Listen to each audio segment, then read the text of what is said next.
قرآن حمید میں ایک آیت ہے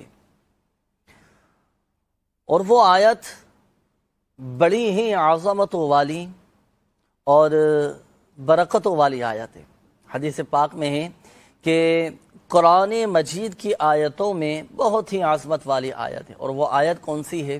اسے کہتے ہیں آیت الکرسی۔ آج انشاءاللہ عز و جل میں آپ کے سامنے آیت الکرسی کے چند فضائل میں آپ کے سامنے بیان کروں گا، اور بڑے اس کے الحمدللہ عز و جل آیت الکرسی کے فضائل ہیں، بڑی اس کی برکتیں ہیں۔ پڑھنے والے کو کیا برکتیں حاصل ہوتی ہیں، کیا اسے فضیلتیں ملتی ہیں، اور کیسے کیسے اس کے مسائل حل ہو جاتے ہیں، اسے پتہ بھی نہیں چلتا۔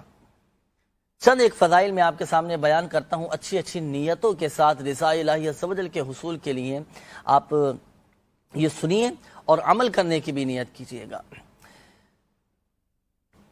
امیر المؤمنین حضرت سیدنا علی المرتضی کرم اللہ تعالی وجہہ الکریم فرماتے ہیں کہ میں نے حضور اکرم نور مجسم صلی اللہ تعالی علیہ وآلہ وسلم کو فرماتے ہوئے سنا، جو شخص ہر نماز کے بعد آیت الکرسی پڑھے اسے جنت میں داخل ہونے سے کوئی چیز نہیں روک سکتی، یعنی وہ مرتے ہی جنت میں چلا جائے گا۔ اور جو کوئی رات کو سوتے وقت اسے پڑھے گا، جو کوئی رات کو سونے سے پہلے آیت الکرسی پڑھے گا، تو وہ یعنی پڑھنے والا اور اس کے پڑوسی اور آس پاس کے دوسرے گھر والے شیطان اور چوری سے محفوظ رہیں گے۔ تو روزانہ رات کو سونے سے پہلے آیت الکرسی پڑھنے کا معمول بنائیے، انشاءاللہ عز و جل اس کی برکتیں حاصل ہوں گی، اور فضیلت بھی کیسی کہ مرتے ہی جنت میں چلا جائے گا۔ اور رات کو سونے سے پہلے پڑھنے والا اسے کیا فضیلت حاصل ہوگی کہ وہ خود یعنی پڑھنے والا، آس پاس کے گھر والے اور اس کے پڑوسی بھی چوری سے اور شیطان سے محفوظ رہیں گے۔ تو پڑھنے کی نیت بھی کر لیجئے۔ اسی طرح جو شخص ہر نماز کے بعد آیت الکرسی پڑھے گا وہ مرنے کے بعد جنت میں جائے گا، وہ شیطان اور جن کی تمام شرارتوں سے محفوظ رہے گا۔ اگر محتاج ہوگا، تنگ دست ہوگا، تو چند دنوں میں اس کی محتاجی اور اس کی غریبی دور ہو جائے گی۔ اسی طرح جو شخص صبح و شام اور بستر پر لیٹتے وقت آیت الکرسی پڑھے اور اس کے بعد کی 2 آیتیں پڑھے، آیت الکرسی کے بعد 2 آیتیں پڑھے، لا اکراہ فی الدین قد تبین الرشد من الغی فمن یکفر بالطاغوت ویؤمن باللہ فقد استمسک بالعروۃ الوثقی لا انفصام لها واللہ سمیع علیم۔ یہ ایک آیت، اور اس سے پہلے ایک اور آیت ہے لا اکراہ فی الدین۔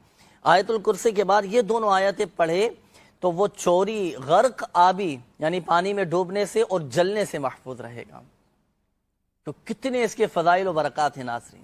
تو نیت فرما لیجئے، ہر نماز کے بعد آیت الکرسی پڑھنی ہے۔ اسی طرح رات کو سونے سے پہلے بھی آیت الکرسی پڑھیں، پڑھنے کی نیت کیجئے، انشاءاللہ عز و جل اس کی بے شمار برکتیں اللہ پاک کی رحمت سے حاصل ہوں گی۔ ایک اور اہم بات، رات کو سونے سے پہلے آیت الکرسی پڑھیں۔ اگر لیٹے لیٹے پڑھ رہے ہیں تو ادب کا تقاضا یہ ہے کہ اپنے پاؤں سمیٹ لیے جائیں، کہ پاؤں پھیلائے پھیلائے کوئی بھی وظیفہ، کوئی بھی آیت قرآنی، کوئی بھی دعا، یہ بے ادبی میں شمار ہوگا اگر پاؤں پھیلائے پھیلائے پڑھیں گے۔ تو ادب کا تقاضا یہ ہے کہ پاؤں سمیٹ لیا جائے، اور بہتر طریقہ یہ ہے کہ رات کو سونے سے پہلے سارے کے ساروں اوراد و وظائف ظاہر نصیب قبلہ رو بیٹھ کر اور باوضو ہو کر یہ پہلے اوراد و وظائف، سونے سے پہلے کی دعائیں جو حصار باندھا جاتا ہے وہ باندھ کر آیت الکرسی پڑھ کر پھر اس کے بعد سنت کے مطابق سیدھی کروٹ لیٹ کر پھر آپ سو جائیں، مدینے کی یادوں میں کھو جائیں۔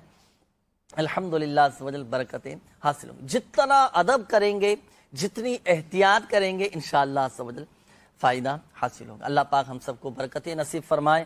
روزانہ آیت الکرسی شریف پڑھنے کا معمول بنائیے گا، اور ہر نماز کے بعد پڑھنے